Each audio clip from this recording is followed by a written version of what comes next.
Chris Pratt walked into one of the city's most exclusive five-star restaurants. The grand chandeliers cast a golden glow over the lavishly decorated dining hall, where elegantly dressed guests engaged in hushed conversations over gourmet meals. But as Chris entered with an easy stride, his casual attire made him stand out. Dressed in a simple flannel shirt, slightly worn jeans, and a pair of well-loved boots, he didn't match the upscale atmosphere of the establishment. Sylvia, one of the restaurant's senior waitstaff, noticed him immediately. With a subtle lift of her chin, she approached, her professional smile barely hiding her skepticism.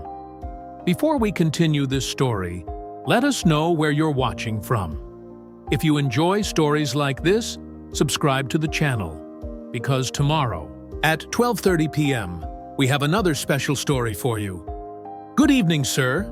Were you looking for the bar? The main dining area is for guests with reservations only. Chris gave her a warm, polite smile, his voice calm and unbothered. I know. I have a reservation. Name's Pratt. Chris Pratt. Sylvia's expression barely masked her surprise as she quickly scanned the reservation list. When she found his name, she hesitated for a fraction of a second before forcing a more polished smile. Oh, I see. Right this way, sir. Chris nodded and followed her, completely unfazed by the subtle glances and hushed whispers from nearby tables. He could hear them, guests murmuring, discreetly eyeing his outfit, their expressions a mixture of curiosity and quiet judgment. He had seen this before, and tonight they were in for a surprise. As Sylvia led Chris through the restaurant, the contrast between him and the other guests became even more apparent. The dining hall was filled with men in tailored suits and women in designer evening gowns, their laughter refined, their conversations polished. Every plate that left the kitchen was a masterpiece, every detail curated for exclusivity. Chris, however, walked with the same casual confidence he carried everywhere. He wasn't oblivious to the glances thrown his way, the way some guests subtly arched their brows or exchanged knowing smirks. Near one of the center tables, a middle-aged man in a sleek tuxedo leaned toward his companion. "Looks like someone wandered in from a ranch," he murmured, his voice just low enough to be discreet, but loud enough to be overheard. His companion, a woman draped in diamonds, chuckled lightly. "Must be someone's assistant. Maybe a charity guest?" "Say treat each." Another table, a younger man in a navy suit scoffed. "I get that some places are loosening their dress codes, but this? Come on. A flannel?" Sylvia, aware of the murmurs, smirked to herself as she continued walking. She thrived on moments like these, when she could subtly remind people of their place. Chris reached his table, positioned slightly off to the side, but still within the main dining space. Sylvia gestured toward the seat with an exaggerated flourish. "Here we are, sir. Your server will be with you shortly." Her tone was polite, but there was an unmistakable edge of condescension beneath it. Chris pulled out the chair and sat down smoothly. He didn't react to the murmurs or the curious stares. Instead, he casually picked up the menu, scanning it with an easy smile. From across the room, another waiter, James, who had been observing the scene, whispered to a colleague, "She put him right near the entrance, huh? Guess she doesn't think he belongs with the VIPs." His colleague shook his head. "She does this a lot, judges people before they even order. Watch, I bet she's already decided how much he's going to tip." Sylvia turned on her heel and walked away, already wiping Chris from her mind. But Chris had seen it all before. He knew exactly how this night was going to unfold. What they didn't know was that their assumptions were about to backfire spectacularly.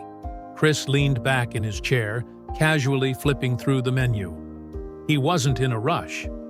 Unlike the guests who stole glances in his direction, shifting uncomfortably in their seats, he was perfectly at ease. Across the room, Sylvia whispered to another server, rolling her eyes. This should be interesting. Let's see how long it takes before he asks for the cheapest thing on the menu. Her colleague, James, frowned. You know, not everyone who dresses simply is out of place. Sylvia scoffed. Please, I've been working here long enough to spot a wannabe from a mile away. At that moment, their conversation was interrupted as Chris lowered his menu and signaled for service. Sylvia smoothed down her uniform, straightened her posture, and sauntered back toward his table with a practiced, insincere smile. Ready to order? She asked, her voice syrupy, but with a clear undertone of impatience. Chris nodded, his tone warm and unbothered.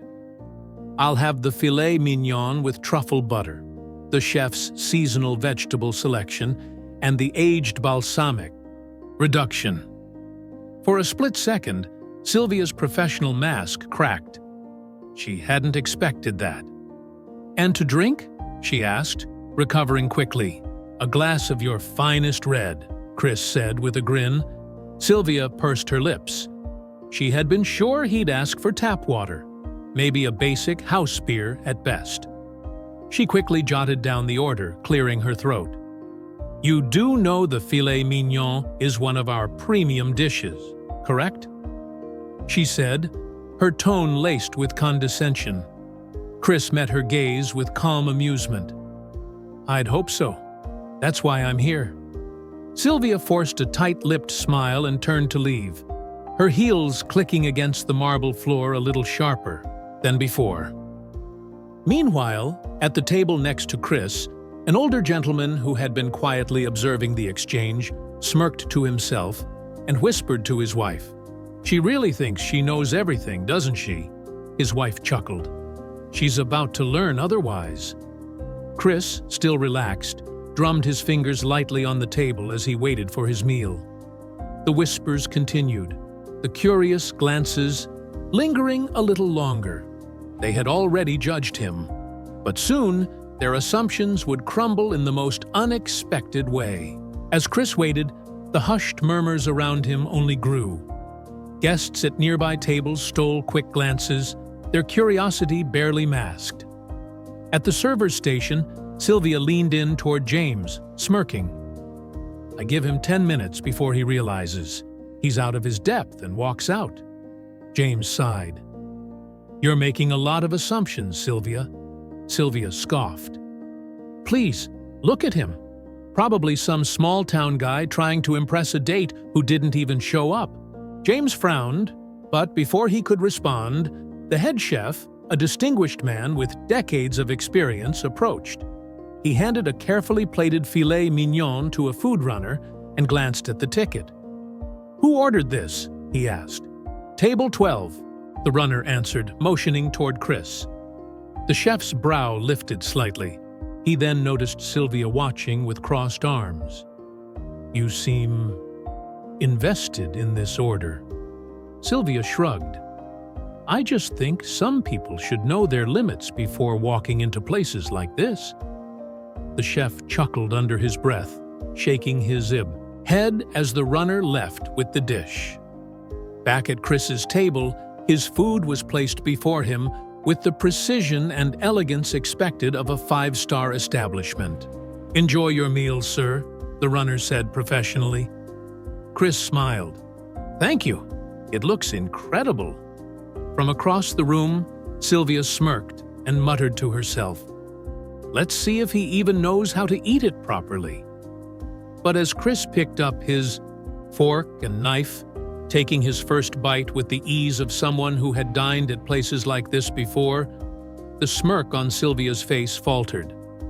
At the next table, the older gentleman grinned at his wife. I think our dear waitress has made a miscalculation. His wife chuckled. Oh, this is going to be fun. Chris, meanwhile, simply enjoyed his meal, unfazed by the spectacle unfolding around him. The tension in the room shifted ever so slightly, and soon things were about to take an even more surprising turn. Sylvia couldn't help but keep stealing glances at Chris as he calmly enjoyed his meal. She had been expecting awkwardness, hesitation, anything to prove her initial judgment right. Instead, he carried himself with effortless ease, cutting into the perfectly cooked filet mignon with the confidence of someone who had done this many times before. At a nearby table, a well-dressed woman nudged her partner. "He doesn't seem out of place at all." The man nodded, sipping his wine. "Which makes me wonder why she was so quick to judge." Sylvia, determined to justify her assumptions, approached Chris's table with a falsely sweet smile. "I hope everything is to your liking, sir," she said, her voice carrying just a hint of condescension. Chris wiped his mouth with his napkin and smiled up at her. "It's excellent. Compliments to the chef." Sylvia's smile stiffened. "Oh, that's wonderful to hear. It's always nice when guests get to try something new." Chris raised an eyebrow but didn't rise to the bait. "Good food is good food. I enjoy it wherever I go." The way he said it, so calm and measured, made a few nearby guests smirk knowingly. Undeterred, Sylvia leaned in just slightly. "You know, this restaurant has a strict policy about its clientele. We cater to a certain standard." Chris set his fork down, finally looking her straight in the eye. "And what standard is that?" Sylvia faltered just a bit, but before she could recover, a sudden voice cut through the tension. Mr. Pratt, a sharply dressed man in his 50s, approached with a warm, genuine smile. Sylvia stepped back immediately, confused as the man extended a hand. "I didn't know you were dining with us tonight," the man said. "Welcome back." Sylvia's face drained of color. Chris shook the man's hand with ease. "Thanks, Charles. It's good to be back." The restaurant manager. The whispers around the dining room grew louder. Sylvia took a small, shaky step back. She had made a very costly mistake. Chris picked up his glass, took a slow sip of water, and smiled at her. "Now, about that standard you were mentioning?" The lesson was clear. True character isn't measured by wealth or status, but by how we treat those around us. And in that moment, every guest in the restaurant had learned something they would never forget. If this story touched your heart, take a moment to reflect and share it with someone who might need it today. And don't forget to like, comment, and subscribe to our channel for more stories that inspire, challenge, and bring us closer together. And be sure to hit the notification bell so you never miss a story.